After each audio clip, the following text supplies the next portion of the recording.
जाता है, उसकी परिभाषा क्या है, वो किस तरह से लिखा जाता है, उसमें उसको किससे दर्शाया जाता है, तो हमने आपको ये बताया। और उसके अंदर जो ब्रैकेट के अंदर जो पदांक होते हैं, उनमें जो आधार में जो अक्षर होते हैं, अंक होते हैं, उनको पहले अक्षर को बताया था कि भाई आई से डिनोट करते हैं, दूसरे अक्षर को जे से डिनोट करते हैं, और जो आई है उसको पंक्ति कहते हैं और जो जे है उसको कॉलम कहते हैं। और व्यापक रूप बताया हमने, और हमने ये बताया कि आयताकार अवयव किसे कहते हैं और वर्गाकार अवयव किसे कहते हैं। तो ये जो राशियों और संख्याओं के व्यवस्थित क्रम को अवयव कहते हैं, इस प्रकार से हमने आपको बताया। तो आज हम बताएंगे अवयव की और आगे जानकारी देंगे, और अवयव का छोटा रूप बताएंगे जिसे उप अवयव कहते हैं, और इक्वल अवयव, दो अवयव हैं और वो इक्वल कैसे होंगे, बराबर कैसे होंगे, और अवयव के प्रकार बताएंगे कि अवयव कितने प्रकार के हैं। चलो फ्रेंड्स, हम आपको बताते हैं कि जैसे सबसे पहला है हमारे पास में कि उप अवयव। जैसे उप अवयव, तो माना हमारे पास में उप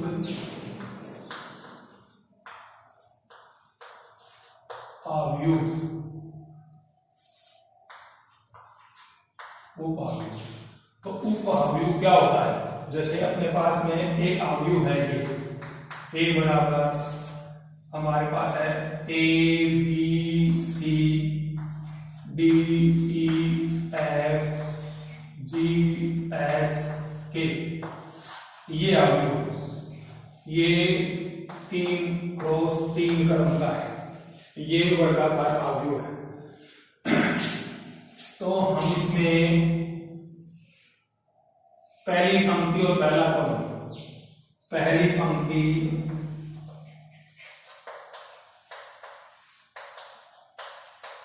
तथा पहला कॉलम मिटा दें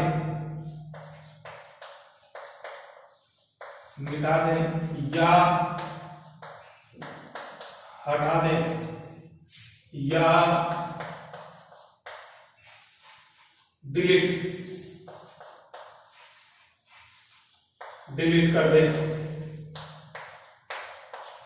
जैसे इसको काट दिया, इसको काट दिया, इसको काट दिया, इसको काट दिया, इसको काट दिया।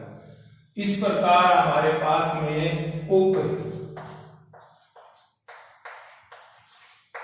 अवयव बन गया ई एच के। तो ये दो बाई दो क्रम, दो क्रॉस दो। तो हमारे पास में इस प्रकार से हमने अवयव लिखा जिसमें पहली पंक्ति, पहले कॉलम को मिटा दिया जाए, डिलीट कर दिया जाए या हटा दिया जाए। तो इस प्रकार से हमारे पास में ई एफ एच के जो बचता है वो इस अवयव का ये उप अवयव हो गया। क्या हो गया? उप अवयव। तो इस प्रकार से हमारे पास पहला कॉलम, पहली पंक्ति हटाया तो हमारे पास ये अवयव हुआ, ये अवयव के का उप अवयव हो गया। इस प्रकार से आपको समझ में आ गया होगा कि उप अवयव किसे कहते हैं। अब दूसरा आता हमारे पास समान अवयव, इक्वल अवयव। ये समान अवयव क्या कौन से होते हैं? समान अवयव,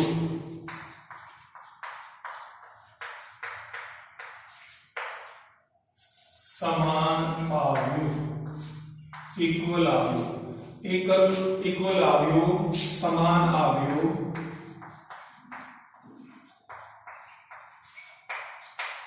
वो अवयव होते हैं जिनका कर्म समान हो तथा संगत एक अवयव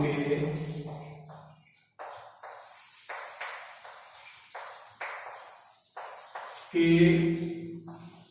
अवयव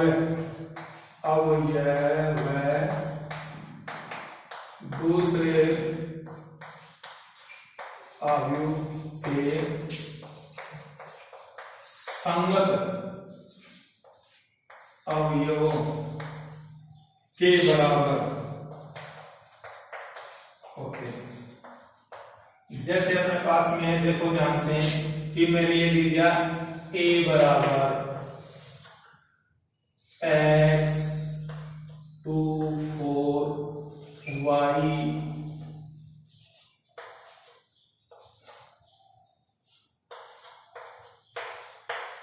इस तरह से दे दिया, और b दे दिया 1 2 4 y 4 सॉरी अपने पास में कुछ दे दिया, यहाँ पर दे दिया 2 और यहाँ 3 4 5। तो देखो ध्यान से कि ये अगर a बराबर b है तो ये ऑर्डर 3/3 एक तो क्रम बराबर होना चाहिए। क्या होना चाहिए? क्रम बराबर।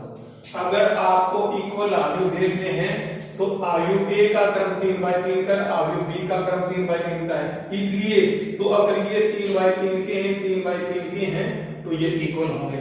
इक्वल होंगे तो उनके संगत पद बराबर होंगे। जैसे x बराबर आ गया 1 और y बराबर आ गया 2 और 2 बराबर 2 4 बराबर 4 4 बराबर 4 3 बराबर 3। तो इस तरह से तो अपने पास में अगर आयु इक्वल होंगे तो उनके क्रम बराबर होंगे। क्रम बराबर होने के कारण से उनके संगत पद बराबर होंगे। इस प्रकार से उनको इक्वल आयु कहते हैं।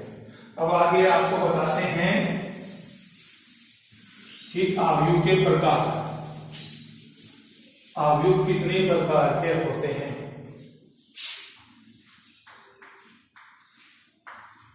आयु के प्रकार नंबर 1 पंक्ति आयु। पंक्ति आयु, अब पंक्ति आयु किसे कहते हैं? जिस आयु में केवल एक ही पंक्ति हो। जिस आयु में केवल एक ही पंक्ति हो। जैसे मैंने ब्रैकेट में ले लिया a बराबर 1 2 3 4, तो इसमें हमारे पास में एक पंक्ति 4 कॉलम, जिसमें एक ही पंक्ति हो। इसमें क्या हो? एक ही पंक्ति हो। पंक्ति आयु इसे कहते हैं जिस आयु में केवल एक ही पंक्ति हो। अब उसके बाद दूसरा आता है हमारे पास में स्तंभ आयु। क्या आता है? स्तंभ आयु, जिस आयु में केवल एक ही स्तंभ हो। एक ही स्तंभ हो। अब जैसे अपने पास में देखो A B C और D, तो इसमें हमारे पास में 4 पंक्ति एक स्तंभ है। तो पंक्ति तो ये है 1 2 3 4 और स्तंभ 1 है। तो स्तंभ आयु किसे कहते हैं? जिस आयु में एक ही स्तंभ हो।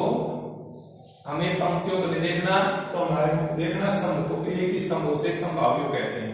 अब आगे आता है अपने पास में तीसरे प्रकार का आयु आता है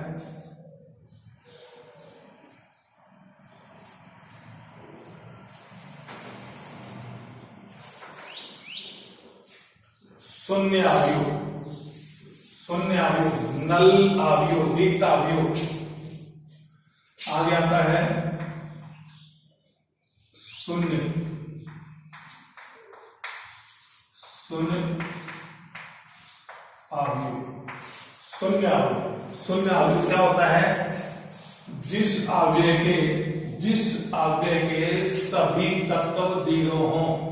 जिस अवयव में सभी तत्व 0 हों, सभी अवयव 0 हों। जैसे अपने पास a बराबर 0 0 0 0, तो इस प्रकार 2 × 2 का ये अवयव है जिसमें सभी अवयव है, सभी तत्व, सभी एलिमेंट जीरो है, इनको जीरो अवयव कहते हैं। इसको बड़े जीरो से दर्शाया जाता है, बड़े जीरो से दर्शाया जाता है। इस प्रकार अपने पास आता वर्ग अवयव। अब आता अपने पास में चौथा आता है वर्ग अवयव। वर्ग अवयव क्या होता है? जिस अवयव में, पहले बताया आपको वर्ग अवयव किसे कहते हैं, जिस अवयव में पंक्ति और स्तंभ दोनों बराबर हो, जिसमें पंक्ति और स्तंभों की संख्या समान हो, उस अवयव को वर्ग अवयव कहते हैं। जैसे हमारे पास उदाहरण के लिए देते हैं हम 1 2 3 4 5 6 7 8 9। इस प्रकार इसमें 3 ही पंक्ति है और 3 ही कॉलम, 3 ही पंक्ति है ये और 3 ही कॉलम है।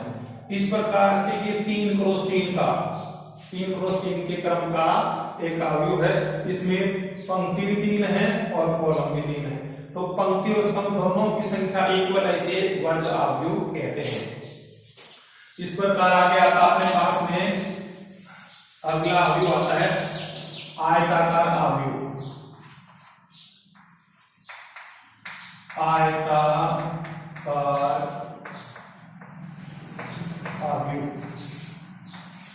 आयताकार अवयव किसे कहते हैं? आयताकार अवयव किसे कहते हैं? जिस अवयव में पंक्ति और कॉलमों की संख्या बराबर नहीं हो, जिसमें पंक्ति और कॉलमों की संख्या बराबर नहीं हो, 1 2 3 4 5 6। तो हमारे पास देखो इसमें 2 पंक्ति हैं और 3 कॉलम हैं, तो हमारे पास 2 बाई 3, तो इसमें पंक्ति 2 है, कॉलम 3 है। इस प्रकार ये इक्वल नहीं है, इसलिए आयताकार अवयव हुआ। अब हमारे पास आता है अगला अवयव आता है विकर्ण अवयव। विकर्ण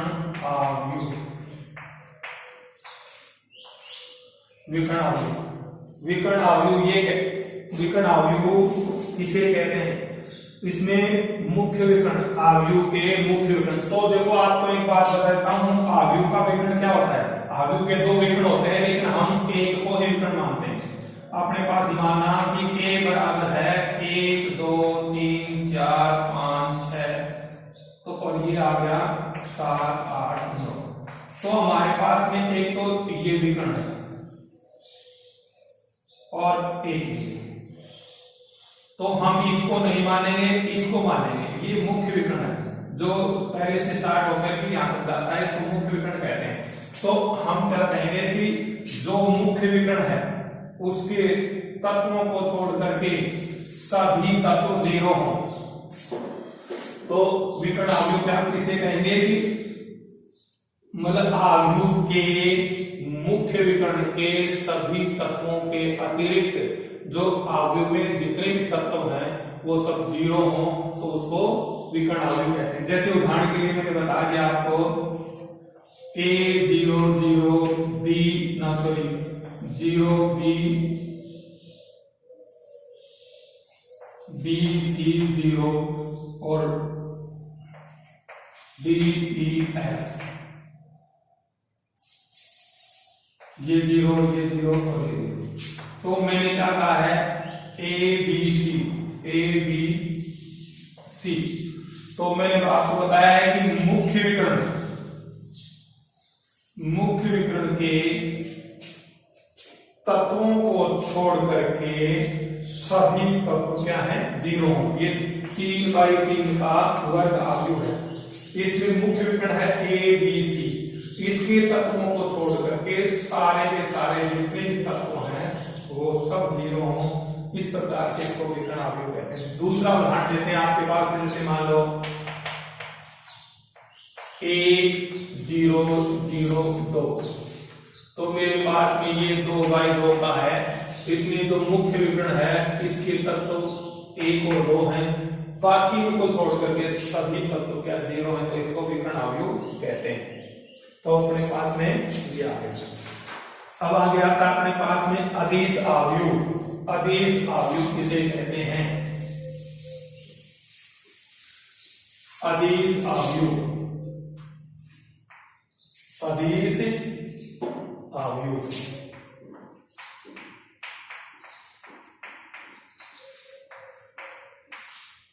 अदिश अवयव, अदिश अवयव उस अवयव के को कहते हैं जिसमें मुख्य विकर्ण के तत्व समान हो।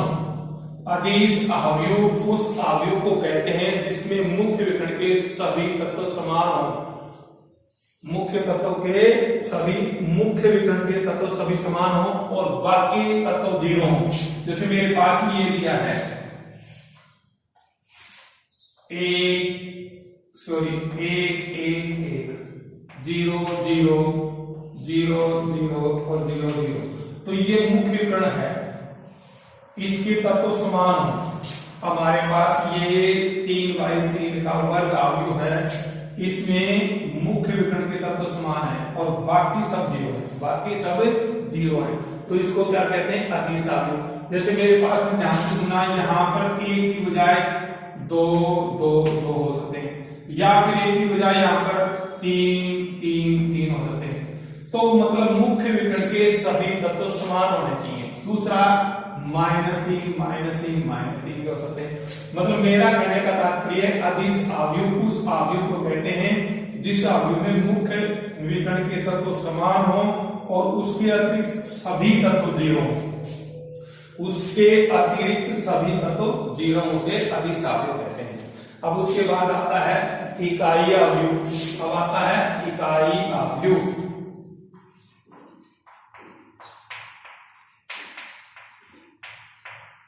इकाई अवयव जिस अवयव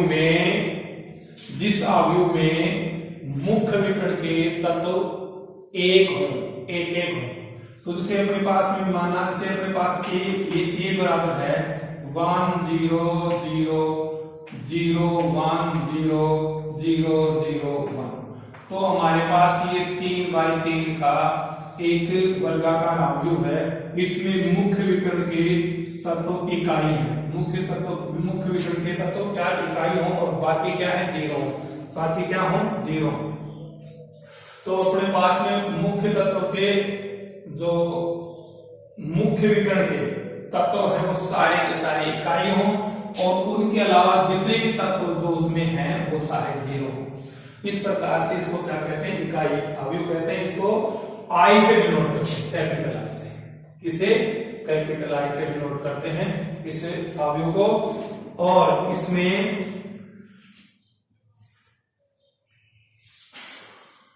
फिर सुनो ध्यान से, इकाई अवयव कैसे कहते हैं? किसे कहते हैं? जिस अवयव में मुख्य विकर्ण के तत्व एक हो, इकाई हो और सभी एक हो और उसके अतिरिक्त सभी तत्व जीरो हो। इस प्रकार के अवयव को इकाई अवयव कहते हैं और इसको हम किसे? आई से डिनोट करते हैं। और इसको इंग्लिश में यूनिट या आइडेंटिटी मैट्रिक्स कहते हैं। इंग्लिश में इसको क्या कहते हैं? यूनिटरी मैट्रिक्स या आइडेंटिटी मैट्रिक्स कहते हैं।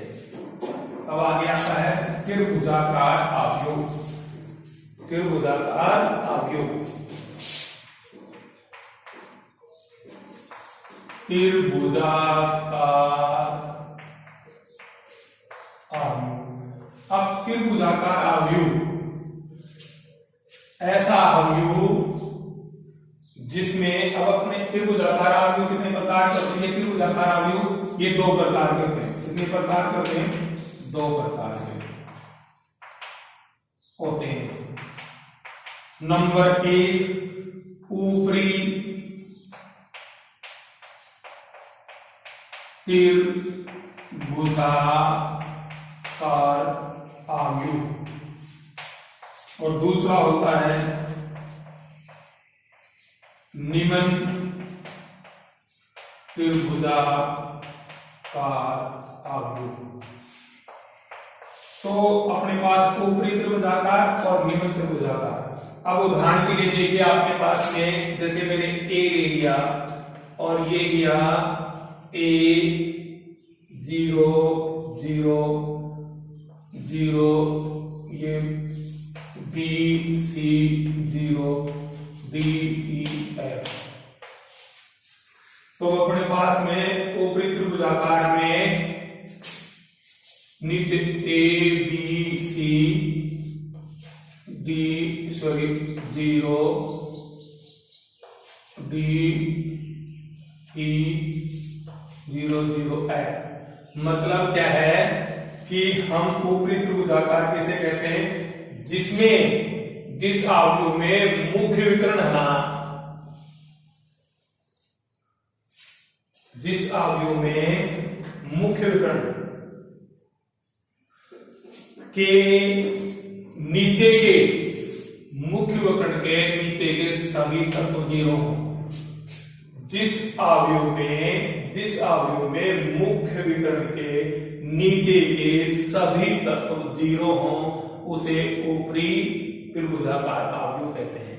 अब जैसे दूसरा उदाहरण मैंने ले लिया, ये अपने पास में A 0 0 B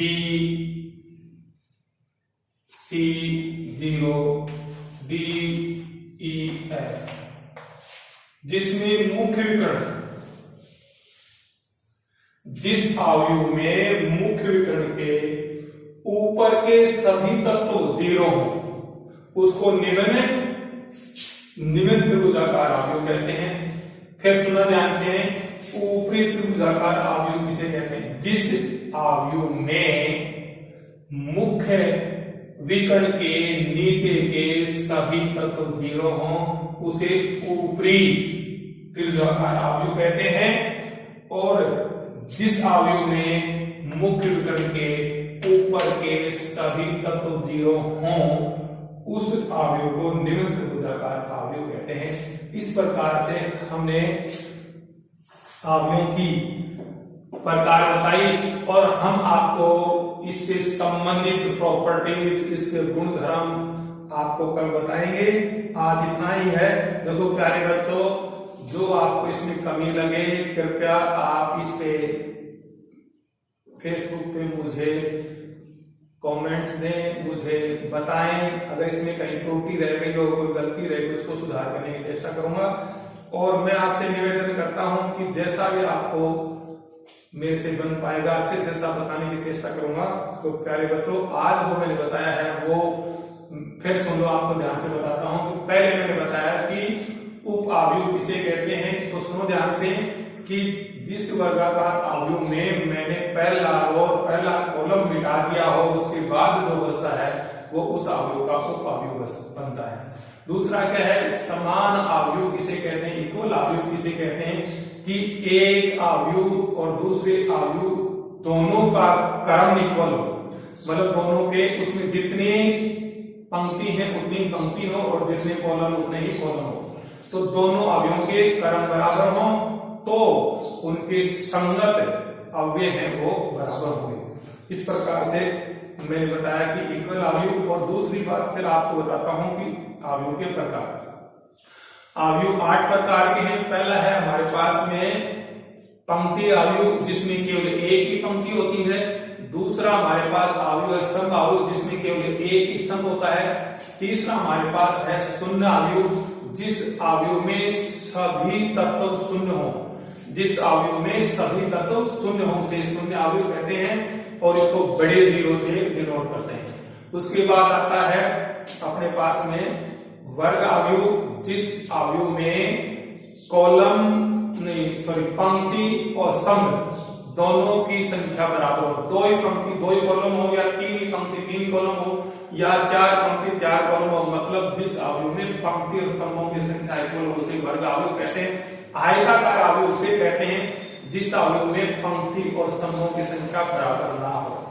अब अपने पास आता है उसके बाद में विकर्ण आव्यूह। विकर्ण आव्यूह उसे कहते हैं कि देखो प्यारे दोस्तों, मैं आपको बता देता हूं कि विकर्ण 2 होते हैं। जब भी वर्गाकार और आयताकार आकृति हो जाएगी तो उसमें विकर्ण 2 होते हैं। लेकिन आव्यूह में विकर्ण को हम वो लेते हैं जो मुख्य विकर्ण जो पहले से स्टार्ट होता है, जो प्रारंभ से स्टार्ट होता है। क्या है कि जो विकर्ण हमारे पास में लेफ्ट से स्टार्ट होकर के राइट में जाता है, लेफ्ट के ऊपर से स्टार्ट होकर के राइट में नीचे जाता है, उसको लेते हैं और उसको मुख्य विकर्ण कहते हैं। और मुख्य विकर्ण के तत्व, विकर्ण अवयव इसे कहते हैं। मुख्य विकर्ण के तत्व सभी,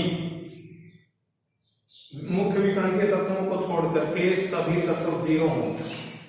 मुख्य विकर्ण के तत्वों को छोड़ करके जिस अवयव में मुख्य विकर्ण के सभी तत्वों को छोड़ करके सभी तत्व जीरो हो उसको विकर्ण अवयव कहते हैं। फिर उसके बाद आता है अदिश अवयव। अदिश अवयव में मुख्य विकर्ण के सभी तत्व समान होते हैं और बाकी तत्व शून्य होते हैं। उसके बाद आता है अपने पास में अदिश अवयव के बाद में आता है इकाई अवयव। इकाई अवयव में मुख्य विकर्ण के सभी तत्व इकाई होते हैं, वन वन वन होते हैं और उसके अतिरिक्त सभी तत्व शून्य होते हैं, उसे इकाई अवयव कहते हैं। उसके बाद आता है त्रिभुजाकार अवयव। त्रिभुजाकार अवयव दो प्रकार के होते हैं, एक ऊपरी त्रिभुजाकार अवयव, एक निम्न त्रिभुजाकार अवयव। ऊपरी त्रिभुजाकार अवयव में मुख्य विकर्ण के नीचे के सभी तत्व शून्य होते हैं और निम्न त्रिभुजाकार अवयव में मुख्य विकर्ण के ऊपर के सभी तत्व शून्य होते हैं। इस प्रकार से मैंने आपको बताया। तो ये मैंने आपको बताया, अच्छे से बताने की चेष्टा की है और मैं प्रयास करूंगा आपको और अच्छा बताऊं। नमस्कार दोस्तों, कल आपको फिर से आगे की अवयव के गुण धर्म, अवयव की प्रॉपर्टीज के बारे में बताएंगे। थैंक यू, नमस्कार, धन्यवाद।